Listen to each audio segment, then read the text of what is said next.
जय हिंद दोस्तों, वंदे मातरम।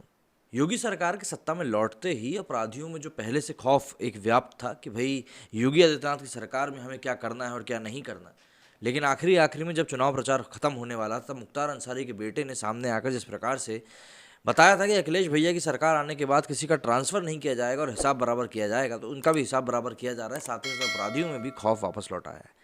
मतलब इस हद तक लौट आया है कि कुछ अपराधी तो भैया तख्ती लेकर पहुंच रहे हैं कि भैया मुझे गोली मत मारो, मैं आत्मसमर्पण करने के लिए आया हूं।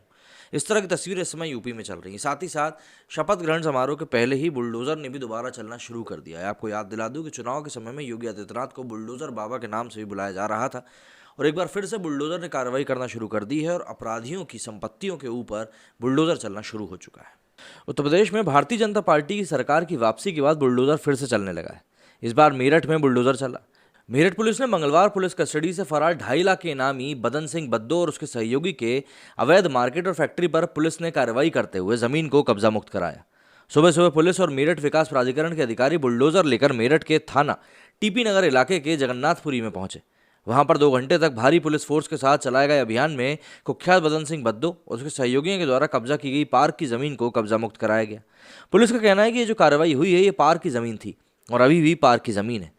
बताया जा रहा है कि बद्दो के कुछ करीबियों ने मेरठ के एक पार्क की जमीन हड़प ली और उस पर फैक्ट्री बनवा दी थी। इसको लेकर बद्दो पर आरोप ये भी लगे कि उसकी शह में रहकर ही आरोपियों ने जमीन पर कब्जा किया था, जिसे लेकर अब योगी सरकार ने यह कार्रवाई करी है। मेरठ पुलिस ने कहा कि इस पर धीरे धीरे भूमाफियाओं ने कब्जा करके बिल्डिंग बनाई है। सबसे बड़े भूमाफिया बदन सिंह बद्दो और उनके सहयोगियों ने कब्जा किया हुआ था। उनमें से एक रेणु गुप्ता के नाम से उन्होंने यहाँ पर एक बिल्डिंग भी बनाई थी। इसमें मेरठ विकास प्राधिकरण ने पूरे कानूनी तरीके का पालन करते हुए ध्वस्तीकरण का आदेश दिया था।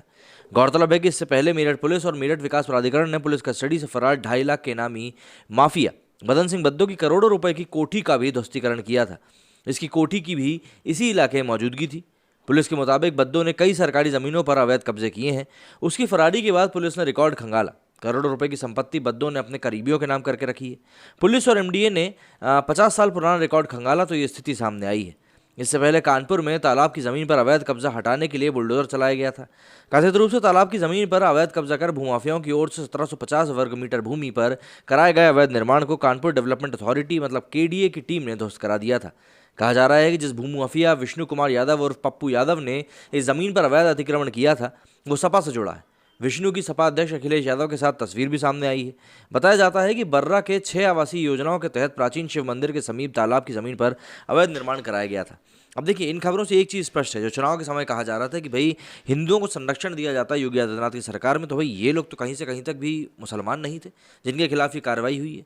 और जाहिर सी बात है, जिस प्रकार की कार्रवाई हुई है बताती है कि आम जन की जो ज़मीन है, भाई पार्क की ज़मीन तो आम जनता के लिए होती है, तो ऐसे में आम जनता की भलाई के लिए ही ये सब काम किए जा रहे हैं। लेकिन अब बात वही आ जाती है कि जब शख्स कोई अपने दिमाग में कुछ एक बात को बिठा के बैठ जाता है कि नहीं हमें तो इसके आगे सोचना ही नहीं है, तो उस शख्स का आप कुछ भी नहीं कर सकते। तो ऐसे में शपथ ग्रहण समारोह के पहले ही अब बुलडोजर चलना शुरू हो चुका है और जाहिर सी बात है अपराधियों में जो खौफ व्याप्त होना था वो भी हो चुका है।